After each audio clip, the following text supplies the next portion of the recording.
Hey y'all, I'm Bird. Thank you for coming to this part of the internet. And this is Growth Rising, and here we just talk about things dealing with astrology. And so in the last video, we talked about, Venus and Aries, because we know that Venus is about harmony, love, joy, beauty, money, um, overindulging and indecisiveness. And today we're going to go over Venus in Taurus, or in the second house. So if you have Venus in Taurus, that's one of the signs that Venus rules over. So Venus is very happy in Taurus. There's nothing that's stopping Venus from doing what it has to do. Just taking Venus in that one aspect, because in that one house or sign, because if Venus has harsh aspects to other signs, or some kind of, a rising sign that's doesn't quite get along with Venus, or, something like that, like that is talking to, that can make things a little bit more difficult. But for the sake of this video, we're just going to say Venus in Taurus. So if you have this placement, and if you don't know how to, look it up, you can always go to Google and type in free birth chart calculator, and you'll have to know your birthday, time, and place, and you'll be able to see what sign and house your Venus is in.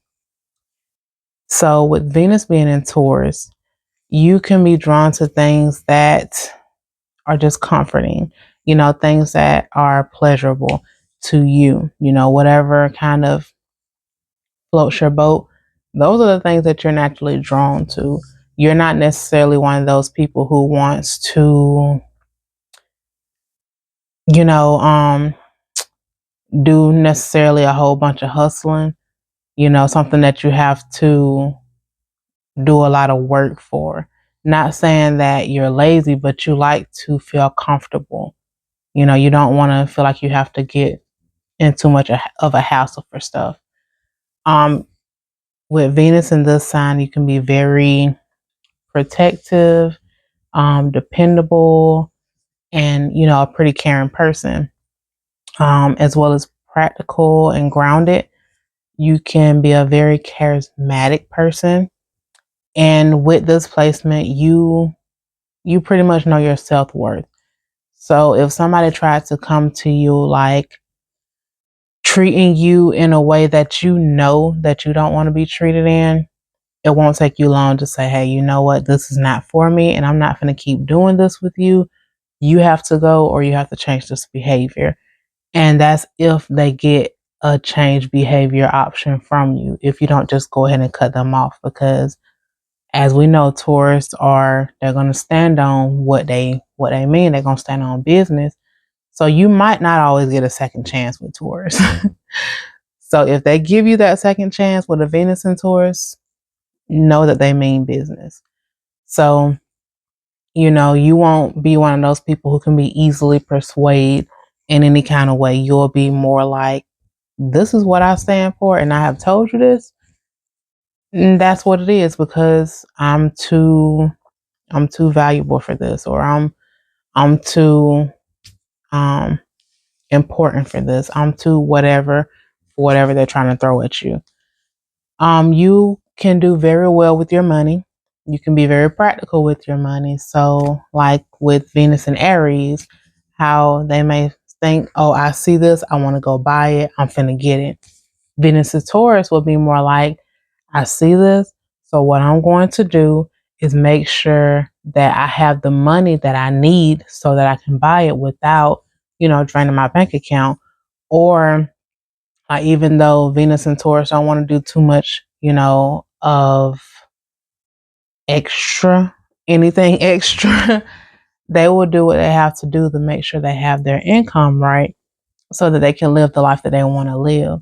Because, this placement is a dependable placement, and they like comfort and pleasure. So they're going to make sure that they get what they want.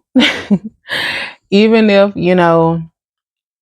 they have to, do a little bit extra just to get it. They want to make sure that they have that coat or jacket or a dress or a hat or a watch or go on that trip, you know, luxurious things.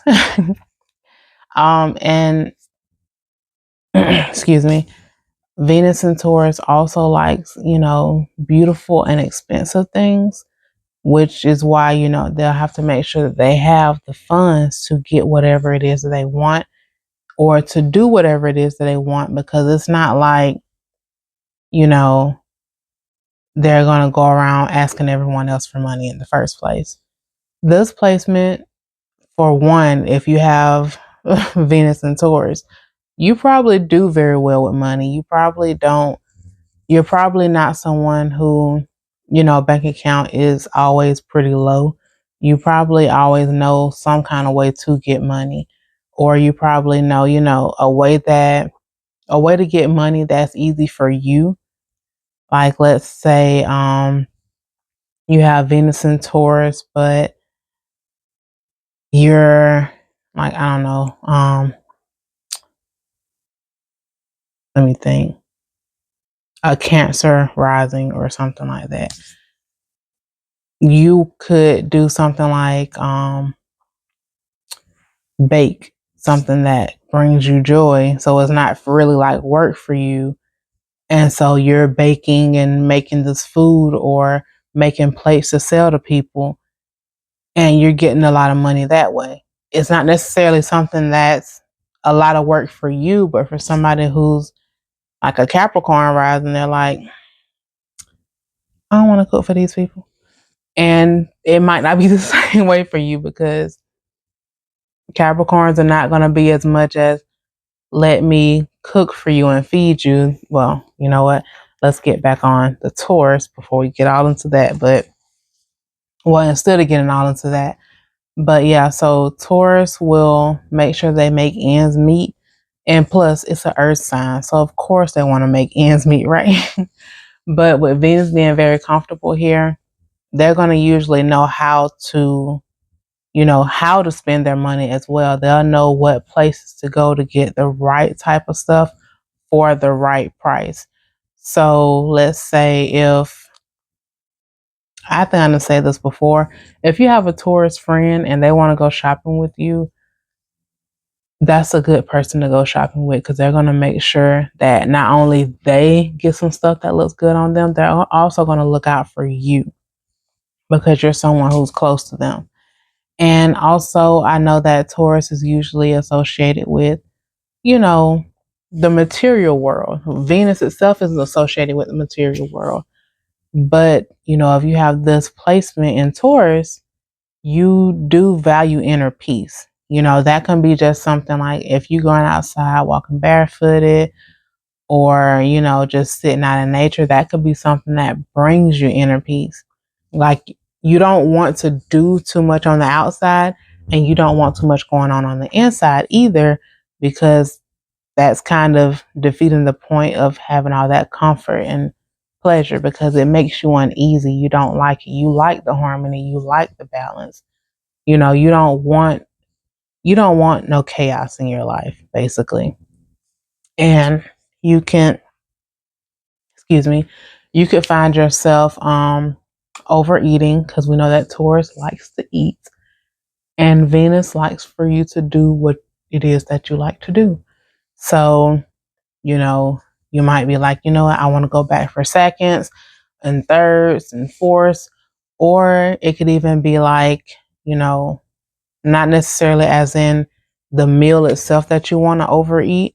It's just like, you might be like, okay, let me get another donut, or let me get another cookie, or let me get another cupcake, the sweets. You might want to overindulge in that, because that's something that you like to do. It could bring you comfort.